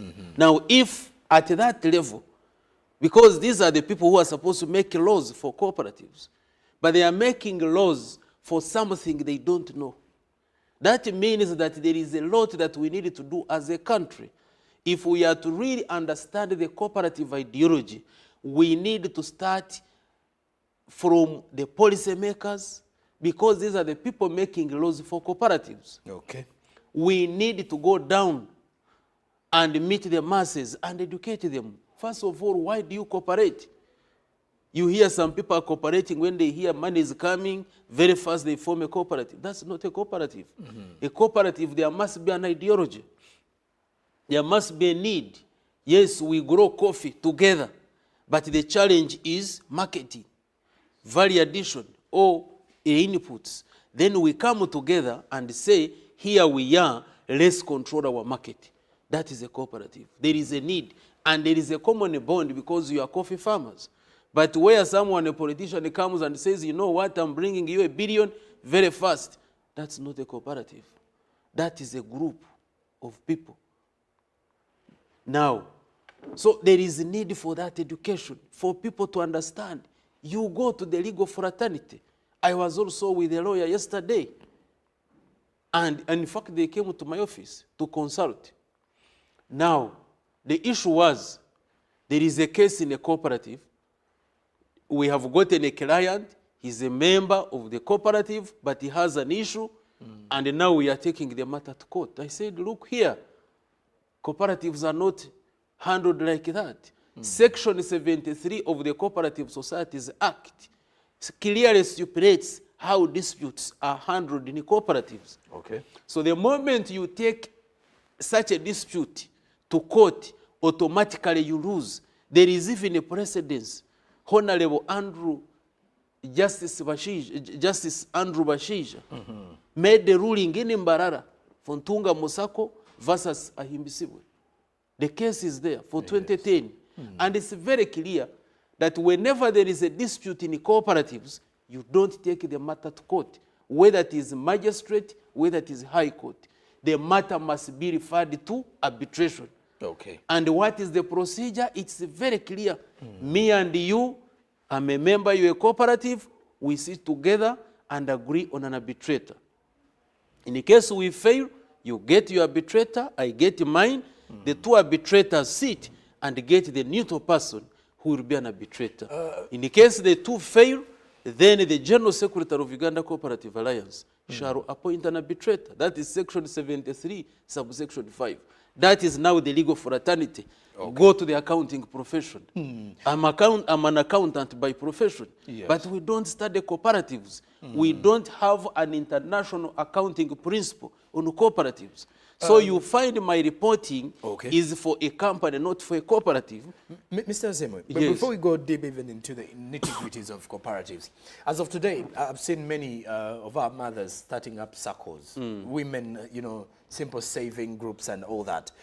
Looking at the cooperatives, one would wonder, for some of us who are not currently part of cooperatives, but we've had people who benefited from the cooperatives that are still active, however small they are today.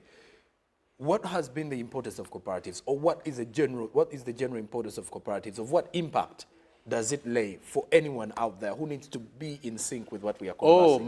Oh my God, if you are talking about the benefits, you can even sleep here. Okay. Before I even come here, let's just look at the developed world. Okay. Just go to Europe. Do you know Europeans are using cooperatives? But when they cross over here, they teach us capitalism. You go to Germany.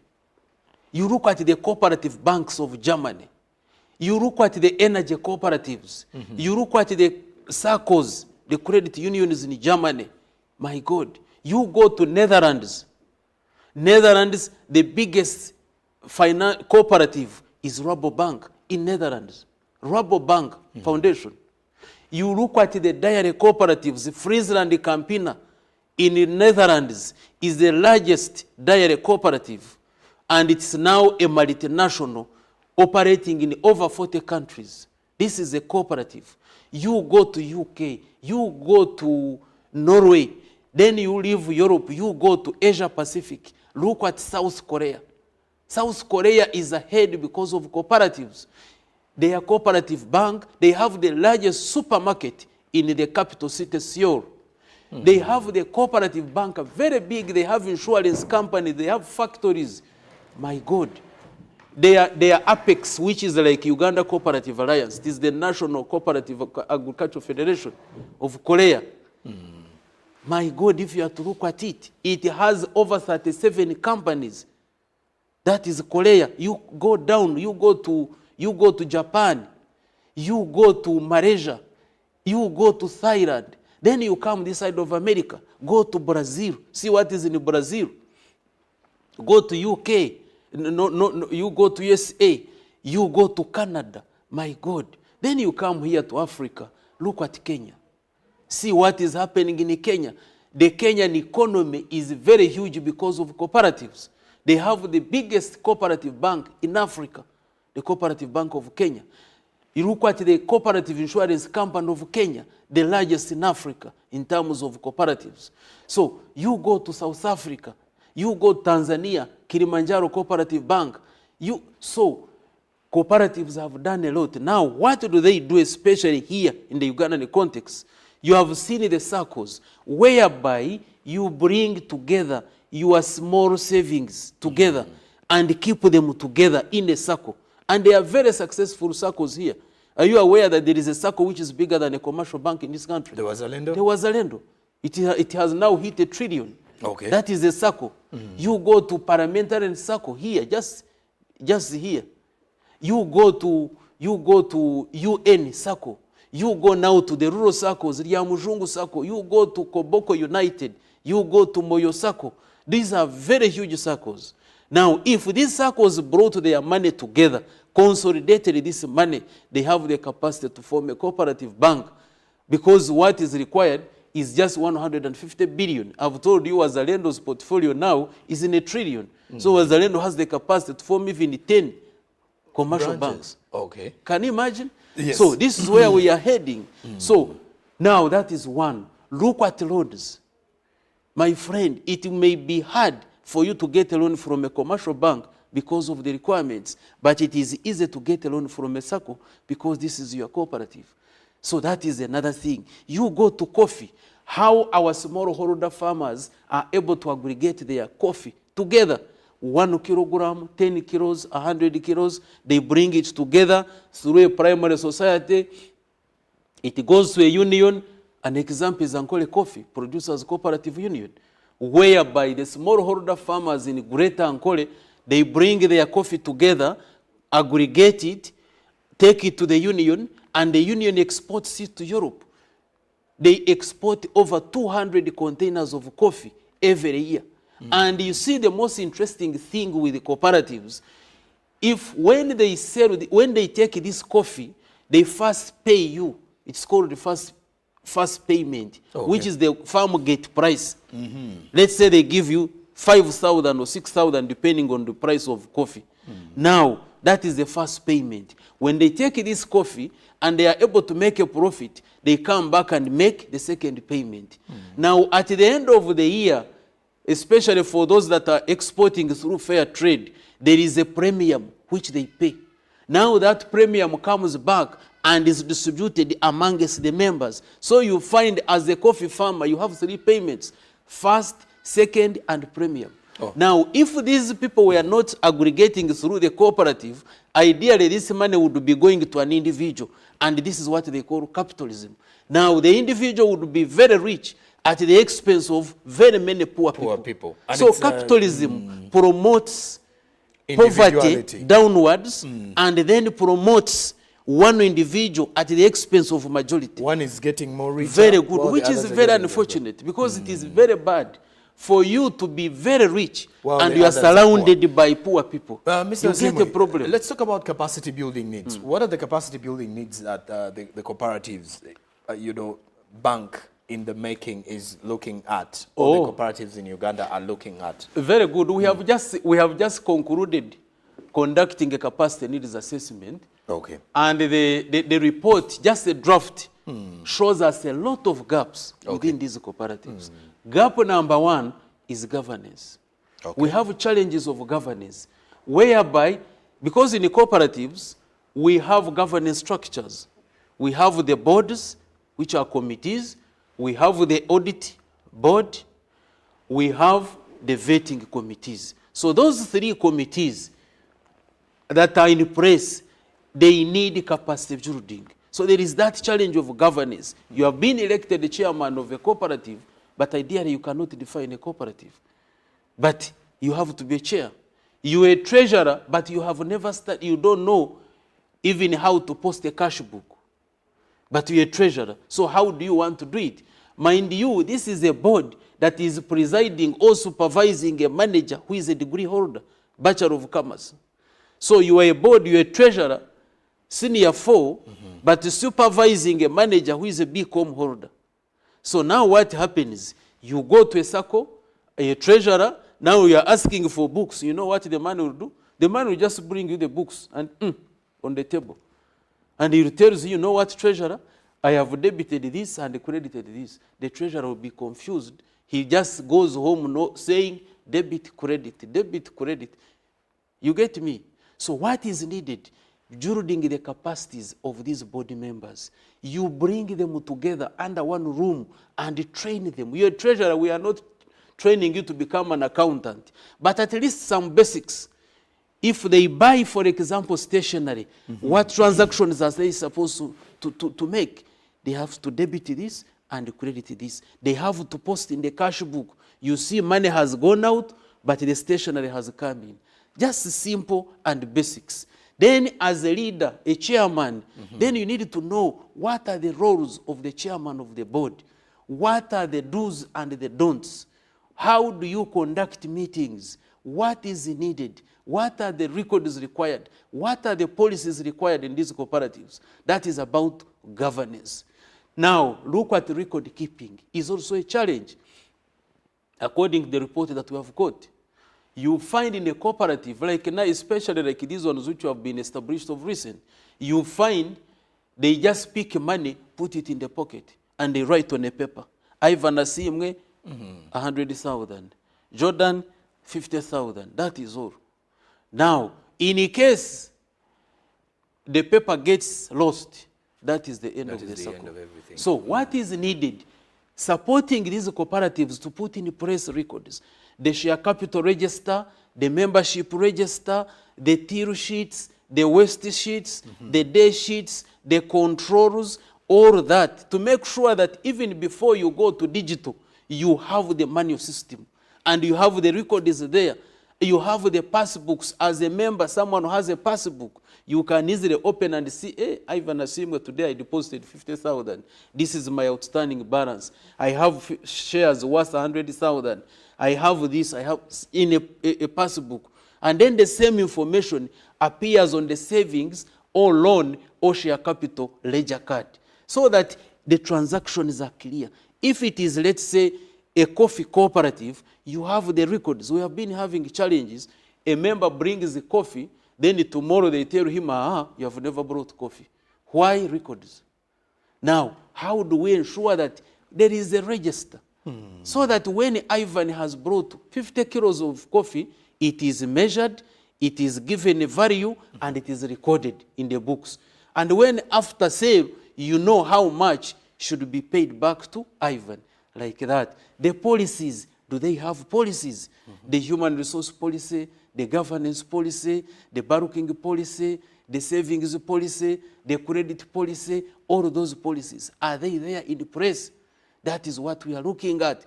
The other challenge we have seen is the lack of business. You find it's a cooperative, but closed. You ask them, what is the problem? What is the problem behind it? You know, government gave us a machine under a certain program. The machine has been here. The building is properly catered for. We just come and clean it outside. We remove the cobwebs. We close and go. You know, there was an argument, Mr. Asimwe, sorry to cut you short, that with the emergence of the parish development model and its rollout, the chances were very high that the cooperatives would rise. Are they rising? I may not say yes or no. Okay. It depends, because ideology is very critical. This is what I'm mentioning. You know, cooperatives form organically. You don't need to go and force people to form cooperatives. They grow organically. And the people must have a need. So why they join these cooperatives? Yes, why? And secondly, implementation is also very critical. Like what I'm mentioning here. Yes. Government is supposed to come out. Government needs to put in money for capacity building. Because when you have supported the people, you have talked about PDM, over 10,954 circles across the country. Who are these people on the committees? The board members, the supervisory, the vetting, then the management. Do they understand cooperatives? Do they understand records? Do they have policies? Are the leaders trained? All of that. So before I say yes or no, I need to know, are these parameters in place? If they are not, then there is a challenge. You'll be counting numbers, but not real performance. Then the other challenge is, so I was talking about business. Yes. You find a cooperative is set, government supported them, they have a machine and a certain program, but when you go there, the whole store and the machines, they are cleaned very well and kept. There's no business. So what do we need to do? Strategic and business planning. We need now to meet these people, ask them. You have the coffee, you know, there is a problem in Africa. Africa is not poor because we are not, because we don't have resources. Africa is a continent gifted by nature. Uganda itself is a part of Africa. So we have whatever it takes to transform this economy. But you are surrounded by resources, but you are poor. Can you imagine? You are surrounded by resources, you are sitting on gold, sitting on everything, but you are poor. You go to a country like Turkey, which is rocky, but people are very rich. Why? The brain. Okay. The brain. So what do we need is to make sure that let us use all the available opportunities around us and so that we can make money. You have the coffee, you have the roads, you have the coffee is doing very well, the market for coffee is there, you have the machine, you have electricity, you have everything, but you are not utilizing anything. So what do we do? Go there. This is why there is need for capacity building. You go there and sit with these people and ask why. Why are you not utilizing this facility? Train them, business and strategic management. Once they understand that, hey, we need to do business. Hey, there is money in coffee. How do we do it? Then very fast, you'll see a machine operating the next day and people are rich. Let's look at the bigger picture now. The National Cooperative Bank. The role. What will be the roles? How are you intending to design this one? And you know, of what purpose is it likely to serve that the commercial banks are not giving the Ugandans? Thank you so much. You know, we have to applaud government because government has done its part, though not perfectly, but at least they have done their part in ensuring that even the smallholder farmer can access credit. Okay.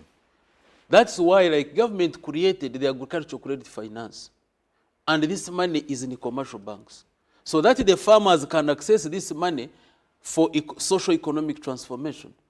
But the question is, who is getting this money? If you went on the ground, maybe from where you come from, are people getting money? Are the farmers getting this money? There is a time we went, the cooperators and the Bank of Uganda, we moved across the country, interviewing farmers. We got shocked. Farmers are not even aware that this money is there. Commercial banks are holding this money. Maybe the smallholder, the large-scale farmers are the ones using this money. So that is one. If you are to look at the interest rates charged by these commercial banks, it is very high compared to the expected revenues. Now, another thing, if you are to get, let's say, for example, now you want to grow coffee. How long does coffee take for you to harvest? Are you a coffee farmer? No, I'm not. For you, a farmer here in UBC. Now, take like 3 years. I grow coffee. 3 years average. Now, if you went to a commercial bank today to borrow money to grow coffee, do you know that you are supposed to pay back the next month? This is April. And there is a huge end of May, you are supposed to pay back. Are you aware? No, I now, wasn't aware of the end of May, time if you are frame. to pay back, which money are you using to pay back? You're going in for other loans. Very good. So ideally, the commercial banks are not giving money for agriculture. Okay. Because if you gave me money for coffee growing and you expect me to start paying next month, when I'm just still preparing the garden, then that is not an agricultural loan because I am paying back using a different source, not the intended purpose. So what we are saying ideally is that a cooperative bank is the solution to this. And it used to do it. You know how it was doing it? Previously, you know we had a cooperative bank established in 1964 by the cooperative unions, but was closed on the 19th of May, 1999 by Bank of Uganda with certain reasons, which I explained here. Now, what it used to do, if you are a union like Banyankole Kweterana, a union would get money from the cooperative bank, and this money would be distributed to farmers as crop finance. Are you seeing the beauty? Yes, I'm seeing. Now, if you are a coffee farmer, it was a well-structured very good. Process. You would not need even, you know, farmers are selling gardens, not coffee, gardens. Now you wait, the students are coming back home. They are supposed to go back in May. You have not harvested. You don't have any source of money. What do? You go to a middleman, you negotiate and sell a garden, not coffee. Then you're not benefiting. Very good. Now, if you are selling a garden, then you are at the mercy of a middleman, where a middleman will tell you, I'm giving you 100,000 when your coffee is worth 1 million. But because there is no plan B, you have to accept. True. So you actually you're donate panic. your coffee to a middleman because you are hungry for this money. Now, that is about school fees. You are here in the studio, they call you, your wife is in a critical condition, or your child. That's an emergency. And that's an emergency. You need money. You have your coffee, it's not yet mature for harvesting. What do? You rush to a money lender. A money lender gives you money at 30%. Interest. Because the child is in a critical condition, there's no alternative. And you're also rushing. And you're also rushing, so you now use your coffee as security. Now, innocently, your coffee goes to a middleman. That is why people are becoming poorer. But for now, for the other case where there is a cooperative bank, you would not even suffer. You walk into your society and say, my chairman, my treasurer, I have an emergency. They just say, sign here. You don't need even someone to guarantee because your coffee is coming next season. You are getting me? You just sign for the money and then you go. Then you pay back in kind using the coffee. You see, the system was very good. And this is how it is working in other countries. So that is why we are saying, can we have a cooperative bank? And where we are currently is that we are in high gear. Because the cabinet approved, we have been pushing for this thing since 1999. Research studies have been made. And then I'm grateful with the government because cabinet of recent approved it. Said, okay, it's okay. You can move on as cooperators to start a bank. But of course, starting a bank is not like opening a kiosk. Starting a bank requires a lot of thinking. You require a lot of resources. You require a lot of studies. You require a lot of consultations. Because a bank is a giant. Okay. And the requirements are huge. I do have some comments here, and I hope you will be able to respond to yes, some. True. This one says, good morning, Uganda. I want to thank Mr. Ivan, or Mr. Cooperative, for his invaluable efforts he puts in place to strengthen cooperative societies in the country. Above all, building our capacities as commercial officers in Uganda. What I want to request is for him to advocate for more fundings in trade departments at the district local governments or cities with the cooperative future that looks very bright. Thanks for your strong support towards cooperatives, he says.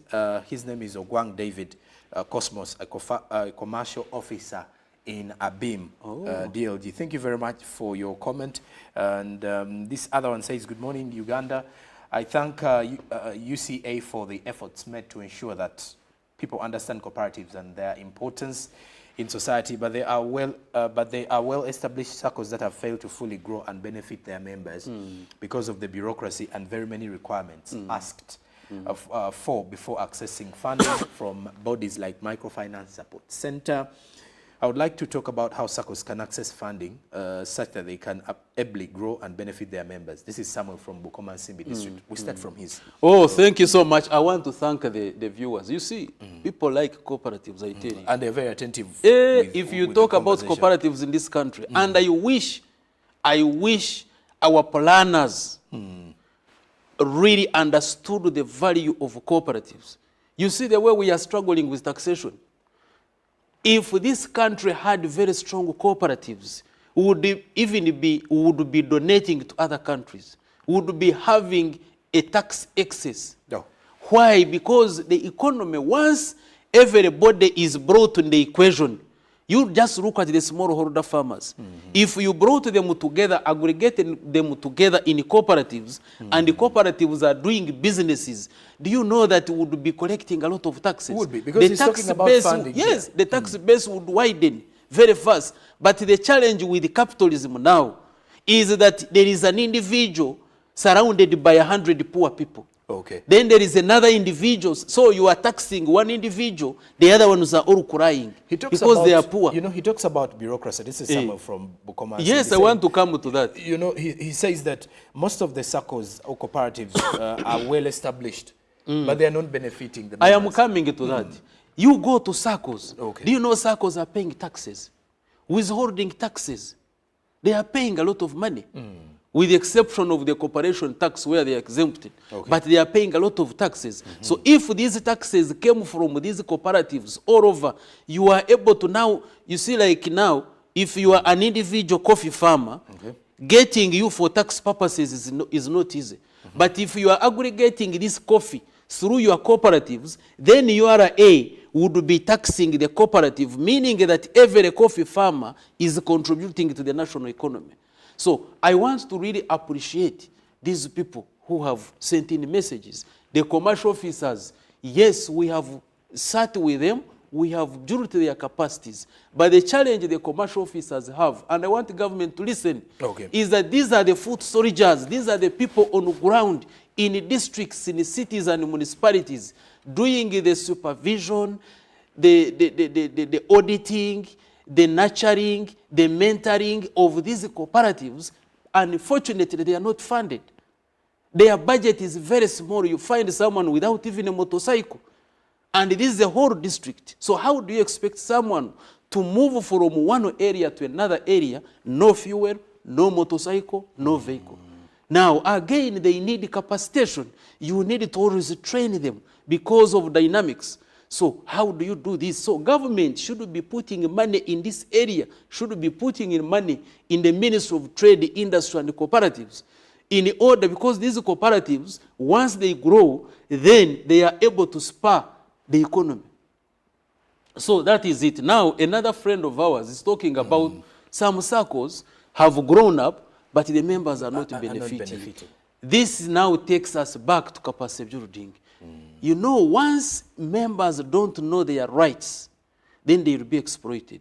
This is a SACCO. Now sometimes you find a board is the one driving the SACCO, but the members who are passengers are not even aware of where the bus is going. Have you ever sat in a bus and you don't know where you are going? But I'm inside. And you are inside. So the driver can take you anywhere.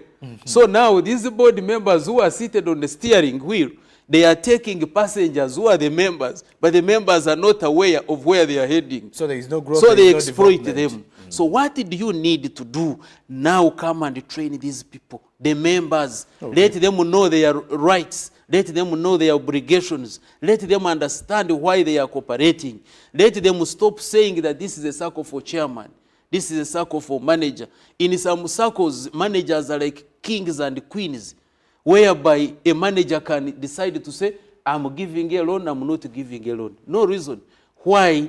Because there is that information asymmetry. So what is needed, now the question is very good because it is really addressing why I am here, to make sure that we build the capacities along the entire value chain.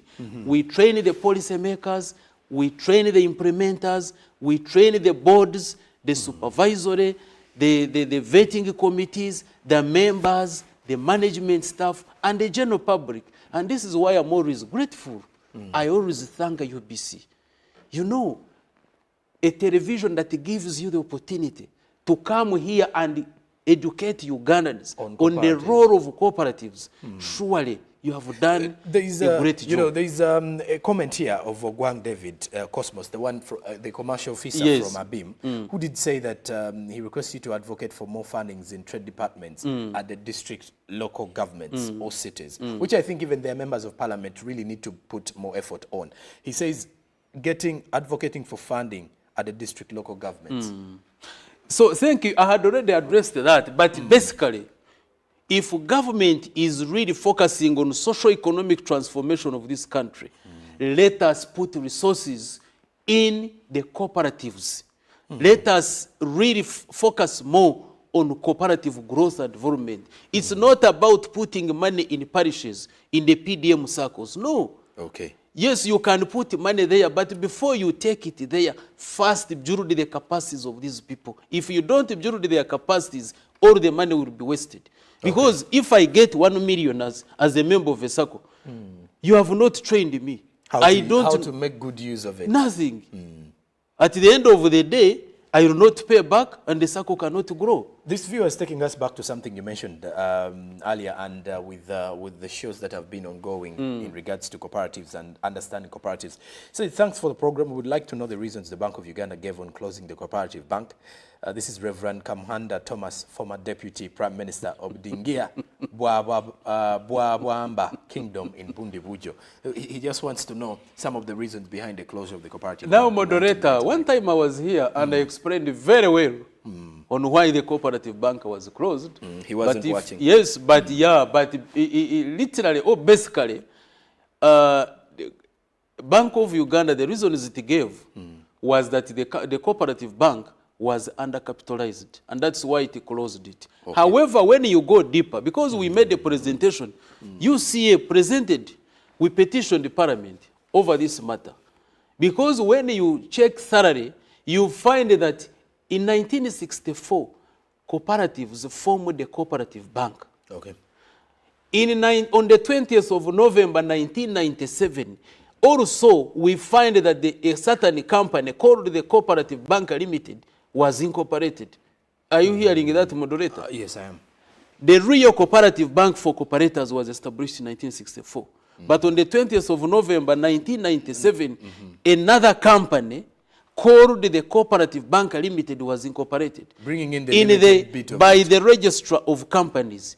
Yet the Cooperative Bank of 64 was registered in the Ministry of Trade, Industry and Cooperative. Which was so meaning that there were two companies. And one was more capitalistic, the other was for the people. I am still coming. Okay. When you went to Parliament before Kosase, okay, that was in 2019, 4th of February. So on that day, our prayers were, we had like 4, but mainly one was, we want the Bank of Uganda to clarify which company was closed. Is it the Cooperative Bank of 64 or the one of 97? Secondly, bring out the purported shareholders of this company of 1997. Shocking, the Bank of Uganda in Parliament mentions that they closed the company of 1997. Interesting.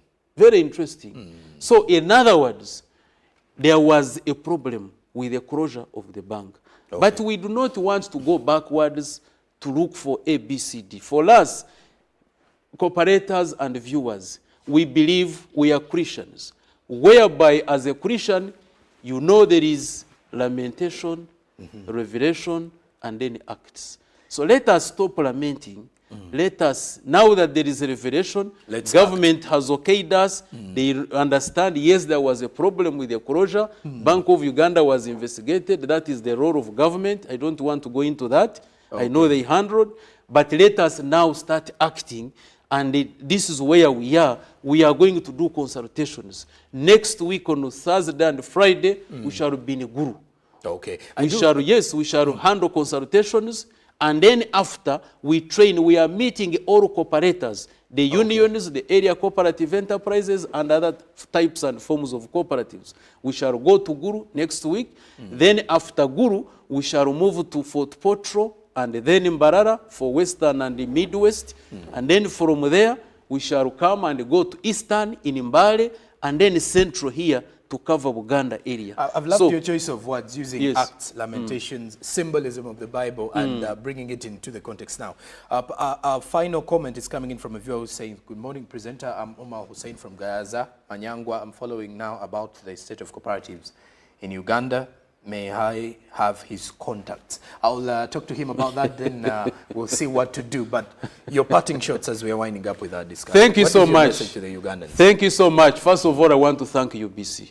Pleasure. You are always there for us. Thank you, and I want cooperators to join me to appreciate UBC for this opportunity. Okay. Number two, I want all Ugandans to embrace the cooperative model. I am requesting government, let us work together, support cooperatives. Let us put a lot of resources in the ministry and in the cooperatives, in Uganda Cooperative Alliance, to make sure that together we transform this country. Thank you so much. All right. Thank you very much. And there you have it. We've been talking matters, cooperatives, capacity building, and furthermore looking at how prepared we are for the cooperative bank. We've been having Mr. Ivan Asimwe, the General Secretary of the Uganda Cooperative Alliance Limited, like Robert Chirabo likes to call him. Mr. Cooperative has been with us, and we expect him to be here for quite more of the time to give us more in regards to how we can prepare ourselves and how we can understand how the cooperatives operate, of what benefit they are to you as an individual, and why you need to belong to one. I am Joram Paul Sonko, and that has been our conversation this morning in regards to the GMU agenda. Coming up now is Ruben Pima Chibirango with the latest from the world of sports. Good morning.